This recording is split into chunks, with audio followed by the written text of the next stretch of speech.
আসসালামু আলাইকুম। কেমিস্ট্রি স্কুলে সবাইকে স্বাগত। আজকে অ্যানালিটিক্যাল কেমিস্ট্রি সাজেশন নিয়ে আলোচনা করব। ফার্স্ট যে কোশ্চেনটা আছে সেটা হচ্ছে what do you mean by accuracy and precision, এবং তাদের যে ডিফারেন্স আছে এটা দিতে হবে। তারপর absolute error and relative error, পরম ভুল এবং আপেক্ষিক ভুল, এটার পার্থক্য লিখতে হবে। টাইট্রেশন কাকে বলে, টাইট্রেশনের শ্রেণীবিভাগ আলোচনা করুন। 5 নম্বর অ্যাসিড ক্ষারক টাইট্রেশনের মূলনীতি আলোচনা করুন। আয়োডোমিতি আয়োডিমিতি আলোচনা করুন।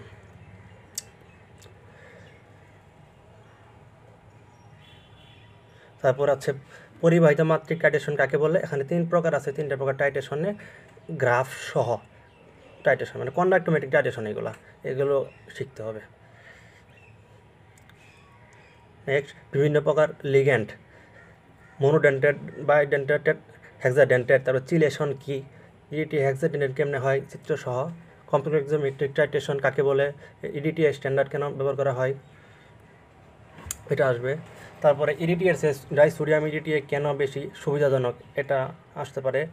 তারপরে প্রাইমারি স্ট্যান্ডার্ড এবং সেকেন্ডারি স্ট্যান্ডার্ড, এদের বলতে কী বোঝায় এবং এদের পার্থক্য বা বৈশিষ্ট্যগুলো আলোচনা করতে বলছে।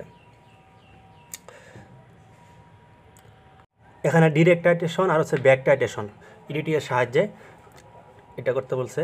তারপর পটাশিয়াম পারম্যাঙ্গানেট কীভাবে নিজেই মানে নির্দেশক হিসেবে কাজ করে, কারণ নিজেই কালার চেঞ্জ করার মাধ্যমে নির্দেশক হিসেবে কাজ করে।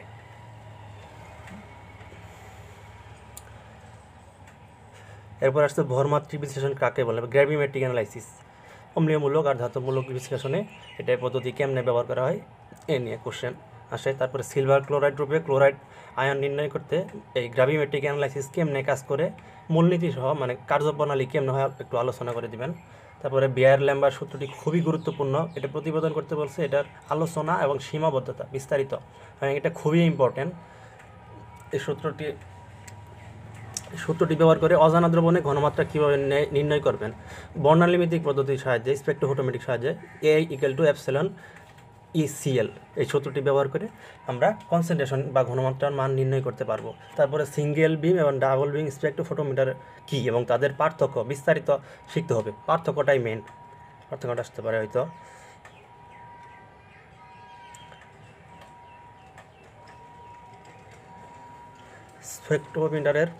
স্পেকট্রোফটোমিটারের গঠন এবং তাদের কার্যাবলী কীভাবে কাজ করে। তারপরে হচ্ছে মেন ইম্পর্টেন্ট একটা কোশ্চেন, ক্রোমোফোর ও অক্সোক্রোম কী, এ সম্পর্কে আলোচনা করুন।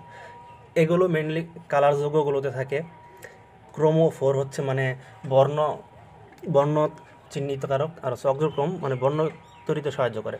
তারপরে চার্জ ট্রান্সফার এবং ডিডি ট্রান্সফার কী, এই দুটো খুবই ইম্পর্টেন্ট একটা জিনিস, মানে এটা আসতে পারে, ফুল আসবে না, ছোটো তো এটা মানে মানে ক নাম্বারে আসতে পারে, 3টা অপশনের মধ্যে ক নাম্বারে আসতে পারে।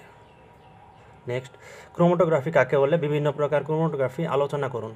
ক্রোমাটোগ্রাফি হচ্ছে খুবই ইম্পর্টেন্ট একটা টপিক, এখানে বিভিন্ন প্রকার ক্রোমাটোগ্রাফি, গ্যাস, লিকুইড, তারপরে ক্রোমাটোগ্রাফি যেগুলো আছে সবগুলোরই মূলনীতি এবং কার্যাবলী শিখে রাখা ভালো। তবে সামনে মানে আমরা বলতেছি কোনটা কোনটা একটু বেশি শিখবেন। 17তম নিবন্ধনে কিন্তু ক্রোমাটোগ্রাফি থেকে কোশ্চেন আসছিল। সো তারপরে পেপার ক্রোমাটোগ্রাফি, এটা একটু বিস্তারিত, এর মূলনীতি, কার্যাবলী, আর এফ ভ্যালু কেমনে নির্ণয় করে এর সাহায্যে, আর পেপার ক্রোমাটোগ্রাফির প্রয়োগ কোথায় কোথায় আছে, এগুলো একটু বিস্তারিত শিখতে হবে। এটা দিয়েই কিন্তু মানে একটা সেট দেওয়া যেতে পারে বা এখান থেকে আরও বেশি করতে পারে। তারপরে অ্যাডজর্পশন অ্যান্ড পার্টিশন ক্রোমাটোগ্রাফির এই দুটা পার্থক্য আছে। এই 2 প্রকারের ক্রোমাটোগ্রাফি বৈশিষ্ট্য এবং তাদের পার্থক্যগুলো। তারপরে ion pair chromatography, ion pair. তারপরে রেজিন কলাম দিয়ে যে তৈরি করা হয় আয়ন এক্সচেঞ্জ ক্রোমাটোগ্রাফি, এটা এখন লেখা হয় না, সরি, এটাও শিখে নেবেন। তারপরে পাতলা স্তর ক্রোমাটোগ্রাফি, টিএলসি, এর মূলনীতি এবং ব্যবহার, এটাও শিখতে হবে। তারপরে এটা বেস্ট ইম্পর্টেন্ট, এটা গতবার আসছিল 17তে, এইচপিএলসি কি, এর বৈশিষ্ট্য, মূলনীতি, সুবিধা এবং তাপমাত্রার প্রভাব বিস্তারিত আলোচনা করতে হবে। আপনারা জানেন এইচপিএলসি কিন্তু এখন বর্তমান মডার্ন যুগের মানে খুবই আপডেটেড ভার্সন এবং এটা খুবই মানে খুব প্রিসিশনের সাথে কাজ করে। সো এটা নিয়ে বিস্তারিত আসতেই পারে। আর গ্যাস ক্রোমাটোগ্রাফি কি, এটাও মানে আগে বেশি ব্যবহৃত হতো। এই যে 2 ধরনের কলাম আছে, কলামগুলো বৈশিষ্ট্য, প্যাক কলাম আর হচ্ছে ক্যাপিলারি কলাম, এই 2 ধরনের কলামের ছোটো ছোটো 2-3টা করে বৈশিষ্ট্য আছে, এগুলো একটু শিখে রাখতে পারেন, এগুলো ওই মেন কোশ্চেনের সাথে দিয়ে দিতে পারে। তারপরে গ্যাস তরল ক্রোমাটোগ্রাফি মূলনীতি, এটাও আসতে পারে এবং এর প্রয়োগ মানে আমরা এর কোন ক্ষেত্রে এর প্রয়োগ ব্যবহার করি, এটা আলোচনা করুন, এই টাইপের কোশ্চেন আসতে পারে। মানে ক্রোমাটোগ্রাফি থেকে কোশ্চেন হয়তো আসবেই। Thanks for watching this.